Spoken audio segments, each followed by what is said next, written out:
नमस्कार दोस्तों, welcome to Kairos UPSC right time at the right moment. चलो शुरुआत करते हैं आज के हमारे यूपीएससी के डेली एमसीक्यूज़ की। ठीक है, और उसमें सबसे पहला एमसीक्यू आपके सामने है।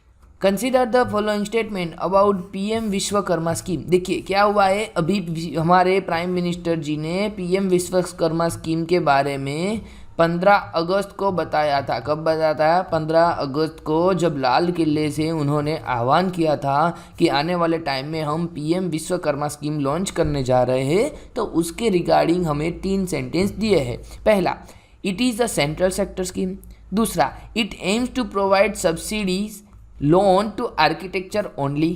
तीसरा, it is available for rural and urban artisans and craftsman across India. अब देखिए दूसरा तीसरा सेंटेंस अगर आप अच्छे से ध्यान से पढ़ेंगे तो आपने कभी ना कभी कोई भी न्यूज़पेपर में इसके बारे में कुछ देखा होगा, तो आपको याद हो जाएगा कि भैया यहाँ पे लिख रहे हो कि अवेलेबल है किसके लिए? रूरल और अर्बन के आर्टिसंस और क्राफ्ट्समैन के लिए।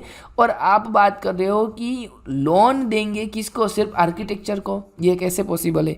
अगर आप लोन देंगे तो किन को देंगे? ये आर्टिशियंस क्राफ्ट्समैन सभी को देंगे ना। तो दूसरा सेंटेंस हमारा गलत है। बाकी पहला और तीसरा बिल्कुल सही है। और इसी के साथ हमारा हाउ मेनी पूछा है और करेक्ट पूछा है, इसीलिए ऑप्शन बी जो है कि भैया 2 सेंटेंस सही है। ठीक है, देखिए क्या हुआ है कि हमारे प्राइम मिनिस्टर नरेंद्र मोदी जी ने अभी न्यू दिल्ली में लॉन्च किया हुआ है ऑन ओकेशन ऑफ विश्वकर्मा जयंती, जिनमें क्या किया जाएगा कि 13,000 करोड़ रुपए का हमारा fully funded by central government ये स्कीम लेके जो आई है, उसमें हम हमारे जो भी आर्टिशियंस है उस आर्टिशियंस को क्या करवाएंगे? हम ट्रेनिंग देंगे। ठीक है, और उस ट्रेनिंग के साथ उनकी स्किल भी अपग्रेड होगी और उनको काम करने के लिए हम पहली बार में 1 लाख और दूसरी बार में हम 2 लाख रुपए देंगे। ठीक है, और ये कुल मिला के देखने जाए तो कितना हो गया? 3 लाख रुपए हो गए। ठीक है, और इन 3 लाख की लोन के थ्रू क्या करेंगे? हम 3 लाख की लोन के थ्रू उनको एक अपने स्वावलंबी बनने का ऑप्शंस दे रहे हैं। सर जी किन किन को दे रहे हैं? देखिए यहाँ पे लिखा है ना, subsidise loan up to 2 lakh. तो ये दूसरी बार में 2 लाख है, पहली बार में हम 1 लाख रुपए देंगे। ठीक है, हाँ, तो कुल मिला के हो जाएंगे 1 + 2 = 3 लाख। ठीक है, और यह देंगे हम व्यूवर्स को, गोल्ड स्मिथ को, ब्लैक स्मिथ को, लॉन्ड्री वर्कर्स को और बार्बर को। ठीक है, एक और चीज़ कि ये जो है यह एमएसएमई यहाँ की नोडल मिनिस्ट्री है। सर जी क्यों नोडल मिनिस्ट्री है? देखिए माइक्रो स्मॉल मीडियम एंटरप्राइज जो है यह सारी चीज़ों के अंदर ही तो आते हैं ये छोटे छोटे कारीगर। ठीक है, जो ट्रेडिशनल आर्टिशियंस होते हैं, क्राफ्ट्समैन होते हैं, तो यही मिनिस्ट्री है जो क्या होगी? इनकी नोडल मिनिस्ट्री होगी। ठीक है, चलिए नेक्स्ट देख देते हैं कि वर्ल्ड सुसाइडल प्रिवेंशन डे। देखिए आज के समय में बहुत ही रेड लाइट अलर्ट कहा जा सकता है, ऐसा यह एक डे हमें क्या करना पड़ रहा है? ऑब्जर्व करना पड़ रहा है, क्योंकि आज इसके रिगार्डिंग दुनिया में काफ़ी सारे बदलाव हो चुके हैं। तो वर्ल्ड सुसाइड प्रिवेंशन डे कब कहा जाता है? देखिए 10 सितंबर को, 11 को, 12 को या 13 को? तो भैया अभी ही गया है, बताइए। जी हाँ, बिल्कुल सही है, इसका आंसर ऑप्शन ए 10 सितंबर आएगा। ठीक है, देखिए जिंदगी जो है ना, यह ज़िंदगी हमारी एक पहिए की तरह है, कभी ऊपर आएगी तो कभी हमारा नीचे भी दौर आएगा। ठीक है, मतलब कि कभी हम प्लस में आएंगे तो कभी माइनस में भी आएंगे। वैसे ही एक एक्सपीरियंस की लाइफ होती है, कई बार आपके मूड में भी ना इसी प्रकार का चेंज आता है, लेकिन हमें कंसिस्टेंटली हमें हमारे गोल की ओर आगे बढ़ते रहना है। ठीक है, कभी भी हमें नेगेटिव विचार आए, नेगेटिव थिंकिंग हमें करने की ज़रूरत पड़े तो क्या करना है? अपनी बातें को किसी के साथ शेयर करना है। ठीक है, और अगर शेयर करने का मौका ना मिले तो सर क्या कर सकते हैं? आपको उस सारी चीज़ें को राइट करना है, एक पेपर लेना है, उनमें सारी चीज़ें लिख लेनी है और उसके बाद में इसको जला देना है। समझे? लेकिन आपको कोई भी गलत स्टेप नहीं लेना है। चलिए 10 सितंबर जो है उसको हम ऑब्जर्व करते हैं वर्ल्ड सुसाइड प्रिवेंशन डे। और अभी यहाँ पे एक रिसेंटली आपके लिए भी शायद शॉकिंग वाली न्यूज़ हो सकती है कि जो हमारे नेशनल क्राइम रिकॉर्ड ब्यूरो ने रिपोर्ट किया है उनमें हमारी हाउस वाइफ्स जो होती है, ठीक है, उनकी 51.5% पार्टिसिपेशन रेट है। सोच लीजिए कि सबसे ज़्यादा जो भी सुसाइड्स होते हैं उनमें से फीमेल सुसाइड जो कि हाउस वाइफ्स होती है उनके ज़्यादा हमें देखने को मिले हैं। एक और चीज़, अगर आपको कोई बोले कि भैया स्टेट में कहाँ पे ज़्यादा सुसाइड होंगे तो आपको क्या लगता होगा कि सर जी जहाँ पे लिटरेसी रेट कम है वहीं पे होंगे, मतलब कि यूपी बिहार वाला जो हमारा नॉर्दर्न हिंदी बेल्ट है, ठीक है, वहीं पे होंगे। लेकिन सरप्राइजिंगली ये बात गलत है। जब मैं पहली बार पढ़ रहा था तो ये न्यूज़ मुझे शॉकिंग लगी थी कि हमारे यहाँ पे जो लिटरेसी रेट ज़्यादा है, जैसे कि केरल हो गया, तमिलनाडु हो गया, कहने का मतलब कि जो हमारा सदर्न स्टेट है, यह सदर्न स्टेट में ये ज़्यादा हमें सुसाइड देखने को मिल रहा है, ठीक है। तो कई बार ऐसा लगता है कि एजुकेशन सब कुछ प्रोवाइड करवा सकता है, लेकिन जो ज़िंदगी है ये ज़िंदगी जीने का तरीका नहीं दिखा सकता, ठीक है। चलिए नेक्स्ट एमसीक्यू पूछ रहा है, कंसीडर द फॉलोइंग स्टेटमेंट। कितने दिए हैं? 1 2 3, और उनमें से पूछा है how many sentences are correct. पहला sentence, rubber tree require moist and humid climate with heavy rainfall of more than 200 centimetre. भैया रबर ट्री को कितना चाहिए? तो चाहिए उसको मॉइस्ट और ह्यूमिड क्लाइमेट, साथ साथ हैवी रेनफॉल कितना? 200 सेंटीमीटर से ज़्यादा। चलिए दूसरा, coastal regions of Karnataka, Goa और Maharashtra are the traditional rubber growing areas in India. क्या ट्रेडिशनल है क्या? पहले से हम वहाँ पे रबर देखते आए हैं क्या? बोलिए। अगर वहाँ पे होता तो सब लोग बचपन में पेंसिल लेके वहीं पे पहुँच जाते कि चलो चलो भाई रबर लेने चलो, रबर लेने चलो, ठीक है। लेकिन ऐसा नहीं है, क्योंकि ये हमारा ट्रेडिशनल एरिया रहा ही नहीं है। हमें ट्रेडिशनल एरिया के लिए और नीचे जाना पड़ रहा है, यानी कि इंडिया में और सर्दर्न पार्ट की ओर हमें जाना पड़ रहा है, ठीक है। तो दूसरा सेंटेंस हमारा गलत है।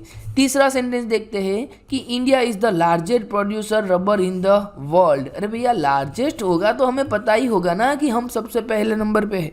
जैसे कि हम सबको पता है कि इंडिया मिल्क के प्रोडक्शन में दुनिया में कैसा है, फर्स्ट नंबर पे है, ठीक है। तो तीसरा सेंटेंस भी गलत है, क्योंकि हम लार्जेस्ट नहीं है, हम थर्ड लार्जेस्ट है, ठीक है। हम कैसे है? थर्ड लार्जेस्ट प्रोड्यूसर है रबर के पूरी दुनिया में। तो हमारा दूसरा और तीसरा गलत है, पहला सही है। तो ओनली वन यानी कि ऑप्शन ए जो है हमारा सही आंसर होगा, ठीक है। देखिए क्या हुआ है, अभी न्यूज़ भी इसके रिगार्डिंग आई थी कि अभी रबर बोर्ड ने ऐसा कुछ प्लानिंग किया है, इम्प्लीमेंट कर रहे हैं अपने प्रोजेक्ट को और एक्सपांड कर रहे हैं कि हमें अब नॉर्दर्न स्टेट की ओर आगे बढ़ना है, ठीक है। हमारा जो नॉर्थ ईस्ट इंडिया है वहीं पे हमें अगर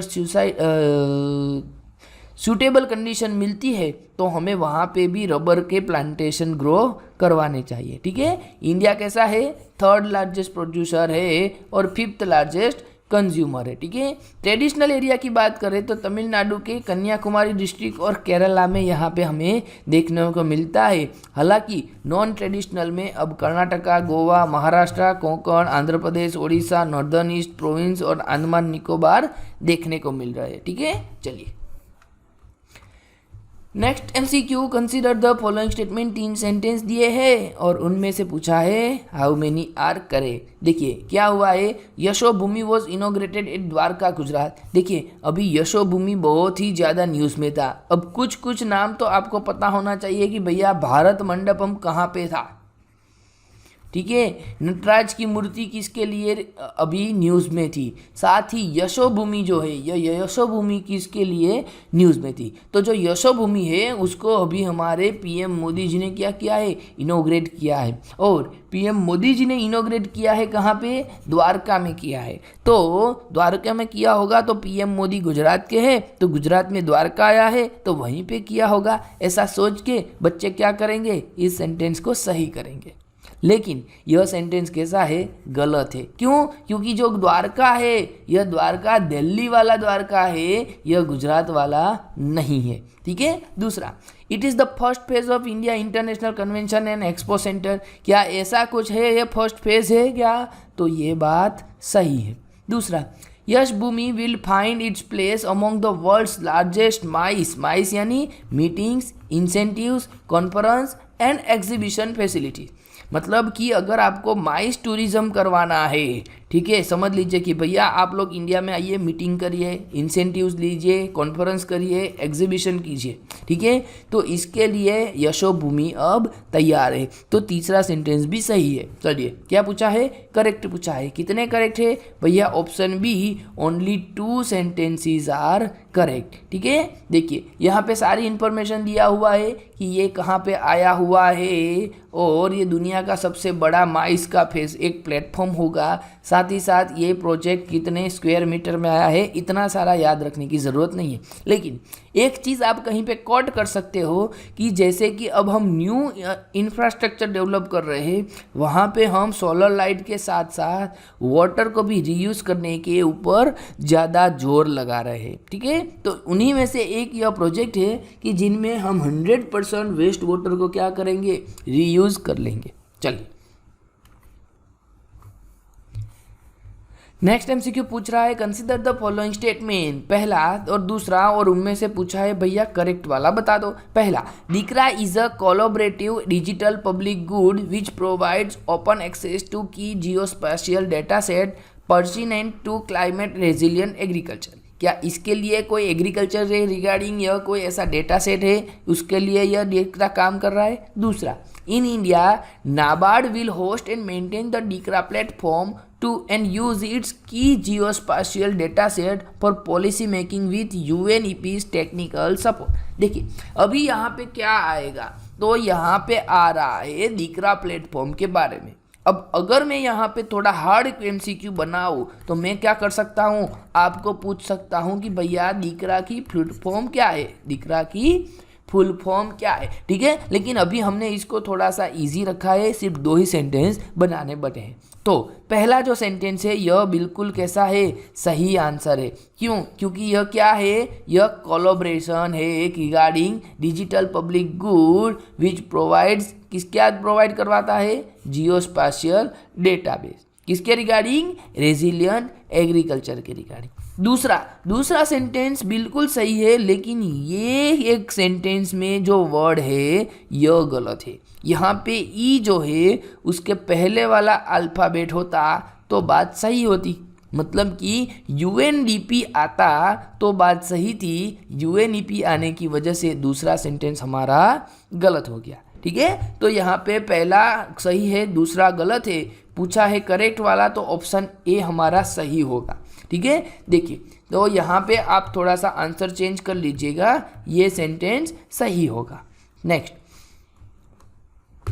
क्या हुआ है कि अभी नाबार्ड जो है ये नाबार्ड होस्ट कर रहा है और मेंटेन कर रहा है किसके रिगार्डिंग? दिकरा प्लेटफॉर्म के रिगार्डिंग। और उसको टेक्निकल सपोर्ट कौन प्रोवाइड करवा रहा है? यूएनडीपी। लेकिन सर ये दिकरा है क्या? अरे भैया ये जो धमाल वाला मूवी आपने देखा है ना, वो वाला दिकरा नहीं है, मारो डीकरो, बराबर। लेकिन यहाँ पे जो दिकरा लिखा है उसका फुल फॉर्म है data in climate resilient agriculture. ठीक है, क्या लिखा है? Data in climate resilient agriculture. चलिए, ये थे हमारे करंट वाले एमसीक्यू। अब हम बढ़ते हैं हमारे स्टैटिक, और स्टैटिक में हम पीवाईक्यूज देख रहे हैं 2018 के। चलिए, सबसे पहला एमसीक्यू आपके सामने है, पूछ रहा है with reference to the provisions made under the national food security act यानी कि NFSA 2013, consider the following statement. पहला, the families coming under the category of below poverty line only are eligible to receive subsidize grain. क्या सिर्फ BPL को मिलता है? नहीं भैया, सबको मिलता है। यह जो हमारे अबव पॉवर्टी लाइन है और बिलो पॉवर्टी लाइन है, दोनों को मिल रहा है। ठीक है, तो पहला सेंटेंस जो है हमारा गलत हुआ। हमें क्या पूछा है? हमें पूछा है भैया करेक्ट वाला। अब पहला गलत हो गया, मतलब यहाँ पे एक है तो ए कटा, यहाँ पे एक है तो सी कटा। दूसरा, the eldest woman in the household of age 18 years or above should be head of the household for the purpose of issuance of ration card। क्या यह बात सही है? तो यह बात सही है। चलिए तीसरा भी देख लेते हैं। Pregnant women and lactating mothers are entitled to take home rations of 1600 calories per day during pregnancy and for 6 months thereafter. भैया 1600 नहीं है, बात तो सही है, लेकिन आपने यहाँ पे एक ज़्यादा लिख दिया है। यह सिर्फ कितना है, 600 कैलोरी है। ठीक है, तो तीसरा सेंटेंस गलत है, दूसरा सही है। भैया बी जो है, बी हमारा सही आंसर होगा। नेक्स्ट, फॉलोइंग सेंटेंस, 3 सेंटेंस दिए हैं, अगेन पूछा है आपको, करेक्ट बताइए। पहला, as per the right to education RTI act to be eligible for appointment as a teacher in a state a person would be required to possess the minimum qualification laid down by the concern state council of teacher education.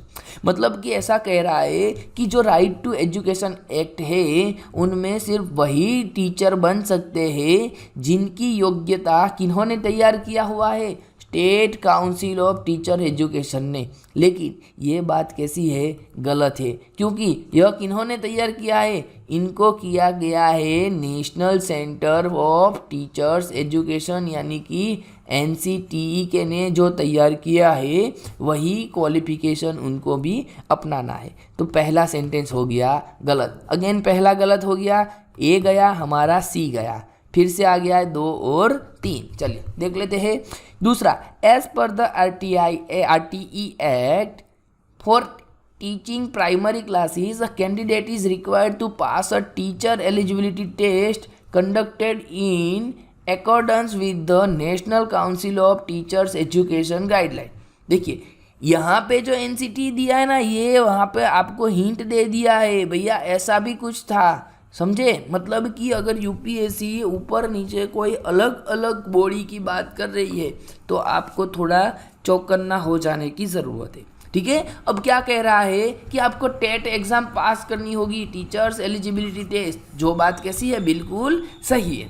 तीसरा, in India more than 90% teachers education institution are directly under the state government. नहीं, directly कहाँ से है, क्योंकि ये सारी तो कैसी है, प्राइवेट लिमिटेड है, प्राइवेट इंस्टीट्यूशन से।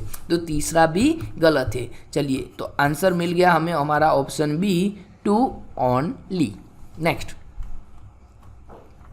With reference to Pradhan Mantri Kaushal विकास योजना कंसीडर द फॉलोइंग स्टेटमेंट। चलिए कितने सेंटेंस दिए हैं, 3 दिए हैं, उनमें से करेक्ट ढूंढना है। पहला, it is flagship scheme of ministry of labour and employment. भैया लेबर एंड एम्प्लॉयमेंट कैसे आ गया, बता दीजिए आप।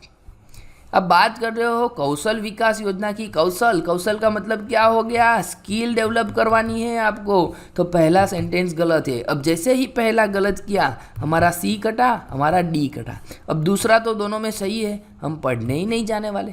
तीसरा जो है यह हमारा एग्ज़ाम का पेपर, हमारा एग्ज़ाम के मार्क्स तय करेगा। चलिए, it aims to align the competencies of the unregulated workforce of the country to the national skill qualification framework। बिल्कुल, यह क्या कर रहा है कि जो भी हमारे अनरेगुलेटेड वर्कफोर्स है उसको एक अलाइन करेंगे, उनके बीच में स्पर्धा का माहौल बनाएंगे। कौन करेगा ऐसा, तो नेशनल स्किल क्वालिफिकेशन फ्रेमवर्क। ये बात सही है, तो दूसरा और तीसरा सही है, ऑप्शन बी जो है हमारा सही आंसर होगा। Next, consider the following statement, human capital formation as a concept is better explain in terms of process which enables. चलिए भैया, आपको बताना है कि ह्यूमन कैपिटल फॉर्मेशन जो है यह नीचे दिए हुए में से बताना है। चलिए, पहला, individuals of a country to accumulate more capital. मतलब कि मान लीजिए किसी एक बंदे के पास देश की बहुत सारी अगर संपत्ति हो जाए तो क्या उससे ह्यूमन कैपिटल फॉर्मेशन हो सकता है। दूसरा, increasing the knowledge, skill levels and capacities of the people of the country. लोगों का ज्ञान, लोगों की स्किल लेवल और लोगों की क्षमताएं बढ़ाने से हमारे देश में ह्यूमन कैपिटल फॉर्मेशन बढ़ सकता है। तो ये बात कैसी है, सही है। तीसरा, एक्यूमुलेशन ऑफ टेंजिबल वेल्थ। क्या टेंजिबल वेल्थ को बढ़ा देने से हमारे देश में ह्यूमन कैपिटल बढ़ सकता है। याद कीजिए बाहुबली का, देवसेना का डायलॉग कि बड़ी बड़ी इमारतें बनाने से कोई राष्ट्र महान नहीं बन जाता। राष्ट्र महान बनता है उनके अपने उसूलों से, उनके अपने लोगों से। ठीक है, तो टेंजिबल वेल्थ नहीं आएगा। चलिए, पहला भी गलत है, तीसरा भी गलत है, चौथा देख लेते हैं। Accumulation of intangible wealth, yes, कि आपके पास कितनी कल्चर है, आपके पास कितने आर्ट्स है, आपके पास कैसी स्किल्स है, इन सारी चीज़ों के ऊपर ही ह्यूमन कैपिटल फॉर्मेशन डिपेंड होता है। तो यहाँ पे दूसरा तो सही है, साथ साथ चौथा भी सही है। चलिए, कौन सा ऑप्शन है भैया? सी वाला जो है ये हमारा सही ऑप्शन है। ठीक है, चलिए next. The Food Safety and Standards Act 2006 replaced the Prevention of Food Adulteration Act 1954। Okay, मतलब कि 2006 में जो एक्ट लाया गया वो रिप्लेस किया किनको? फूड एडल्ट्रेशन एक्ट 1954 को। ये बात कैसी है? बिल्कुल सही है।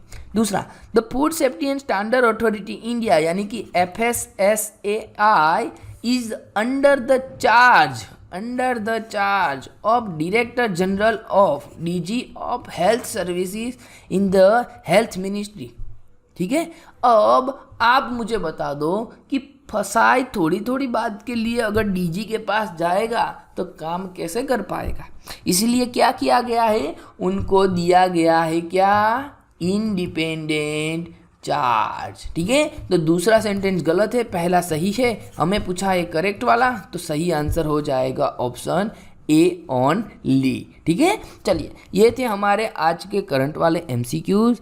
आने वाले टाइम में हम फिर से मिलेंगे। हम कुछ प्लान कर रहे हैं आप लोगों के लिए और बहुत ही शॉर्ट टर्म में आपको पता चल जाएगा। लेकिन हमें जितना सपोर्ट चाहिए उतना सपोर्ट आपका अभी दिख नहीं रहा है। ठीक है, तो थोड़ा हम भी सोचते हैं कुछ नया इनिशिएटिव लाने से पहले, और थोड़ा आप भी सोचिए कि किस हिसाब से आप हमें सपोर्ट कर सकते हो। ठीक है, चलिए मिलते हैं अगले वीडियो में, तब तक के लिए धन्यवाद, थैंक यू।